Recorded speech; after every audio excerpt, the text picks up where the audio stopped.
Hi dears, good morning. ഞാനിന്ന് വന്നിരിക്കുന്ന ഒരു ചെറിയ വീഡിയോയുമായിട്ടാണ്. എല്ലാവർക്കും അറിയാവുന്ന കാര്യമാണ്, എന്നാലും ഞാൻ ജസ്റ്റ് ഒന്ന് പറയാമെന്ന് വെച്ചു.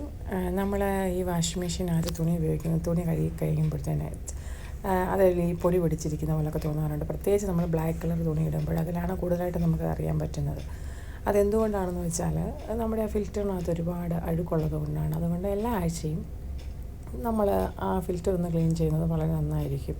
ഇപ്പോൾ പ്രത്യേകിച്ച് ഇവിടെ ഇപ്പം പിന്നെ വിൻ്റർ സീസൺ കഴിഞ്ഞു, സമ്മർ സ്റ്റാർട്ടായി. അത് കാരണം ബ്ലാങ്കറ്റ്, ജാക്കറ്റ് അങ്ങനെയുള്ള സാധനങ്ങളൊക്കെ നമ്മൾ കഴുകിയിട്ട് അത് ഒതുക്കി വെക്കാനായിട്ട് അപ്പോൾ അതിൻ്റെ ഭാഗമായിട്ട് ഞാൻ തുണി കഴുകി കഴിഞ്ഞപ്പോൾ ഇങ്ങനെ ഫിൽറ്ററിനകത്ത് ഒരുപാട് അഴുക്ക് കണ്ടു. അതപ്പോൾ നിങ്ങളിലേക്ക് ഷെയർ ചെയ്യാമെന്ന് വിചാരിച്ചു. ആർക്കെങ്കിലും ഉപകാരപ്പെടുമെന്ന് ഞാൻ വിശ്വസിക്കുന്നു.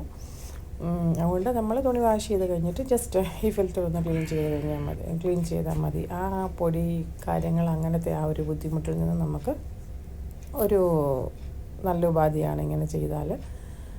ഇത് എല്ലാവരിലേക്കും ഞാൻ ഷെയർ ചെയ്യുന്നു. ഇതെല്ലാവരും ഇഷ്ടപ്പെടുമെന്ന് ഞാൻ വിശ്വസിക്കുന്നു. Thank you.